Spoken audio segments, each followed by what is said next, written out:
Yes, Kenya. Tamu sana, tamu sana, tamu sana, yes.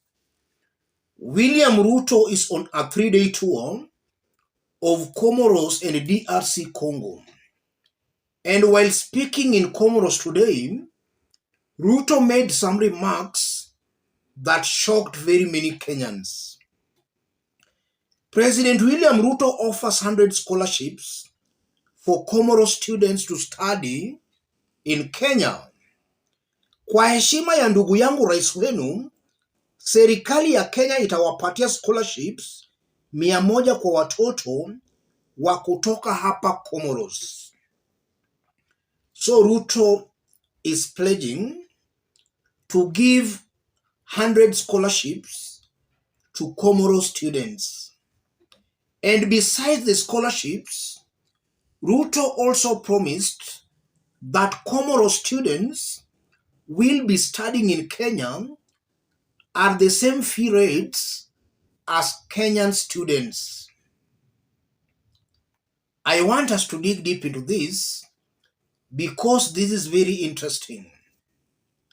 It's coming at a time very many Kenyan students have dropped out of school because of the increased school fees. University students are struggling to be in school because Ruto's government has done away with the help loans. In secondary schools, fee has gone up. Kenyan students are seriously struggling to be in school. As that is happening, William Ruto is going to a foreign country and is promising and even giving out scholarships to citizens of that foreign country. This is very interesting. I want us to put all this into perspective for Kenyans to understand what is going on here. If you are watching us, but you have not yet subscribed, subscribe, give this video a like. Let's proceed. Yes. What's happening here, ladies and gentlemen? Kenyan students have dropped out of school, and then here we have William Ruto offering scholarships to foreign students. I've always maintained that it's high time members of parliament passes an impeachment motion against William Samoei Ruto. I believe that there is a problem somewhere. An impeachment motion should be passed against William Ruto. And besides even the impeachment motion, it's high time an investigation was done to establish whether William Ruto is mentally okay to occupy that seat of Kenya's president. Because there are some pronouncements William Ruto keeps making that can make somebody doubt whether he's mentally okay. Ruto is a human being just like any other person, and he might be having also some problems just like any other ordinary human being. I can't understand how a president who is on record saying the country is broke and its students are out of school because of the increased school fee can go to a foreign country to offer scholarships there. It might be a mental case here, ladies and gentlemen. Looking at William Ruto and his team, I'm seeing a president who has got his priorities completely upside down. Upside down. Instead of doing the right things, he's doing the completely wrong things. By Comoros students studying at the same school fee rates as Kenyan students, the same broke government will most definitely lose some money.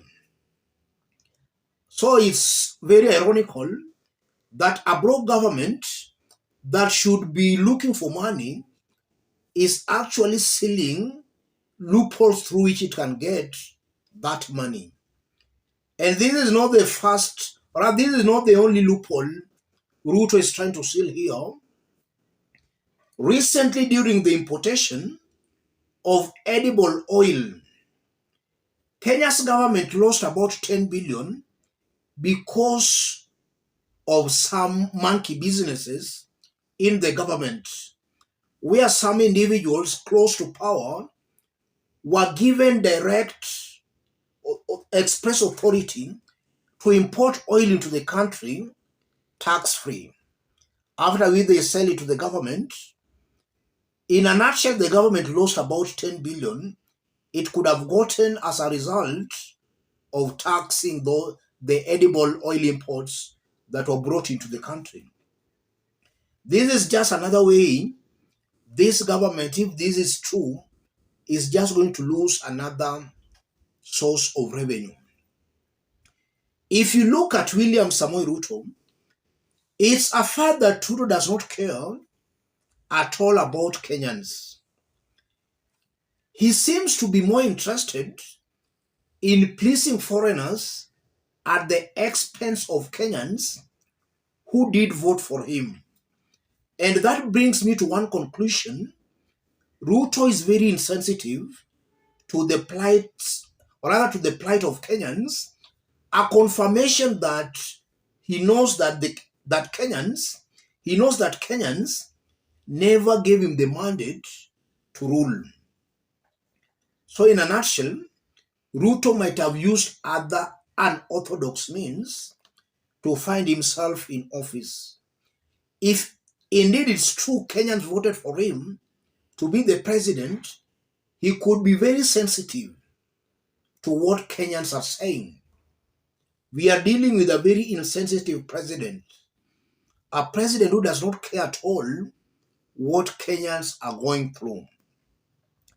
And also, if you look at William Ruto's past promises, recently promised that any Kenyan who was to attend some event at Nyayo was to go back home with Arizona scholarships.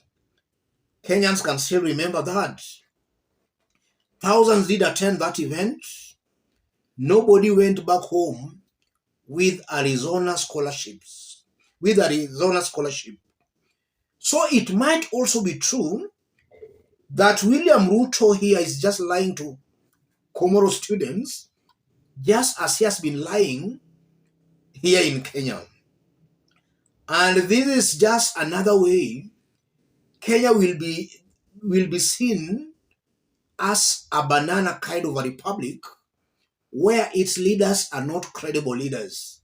Because I'm very sure that just as Kenyans have known William Ruto as a lying president by constantly giving fake and false promises, as he goes around other countries also giving promises and pledges which he will not fulfill, this will paint Kenya in very bad light. So if William Ruto or his advisors are listening, they should tell him to cool down a bit. Let him stop these nonsensical promises he makes at home and away.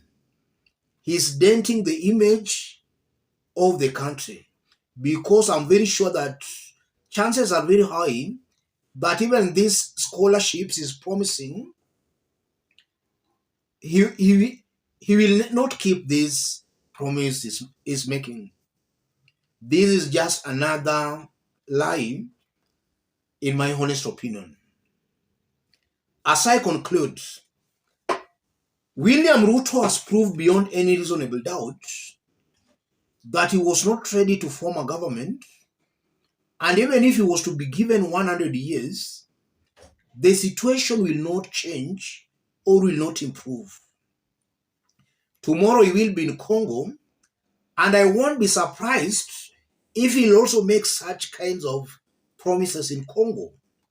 So this is a man seriously embarrassing this country. Let me stop it there, ladies and gentlemen. If you want to support our forum, I've pinned my number down below and also on the comment section. Contact me through the number or feel free to channel your support to the number. Let's meet in our next analysis. Thank you. God bless you. God bless Kenya.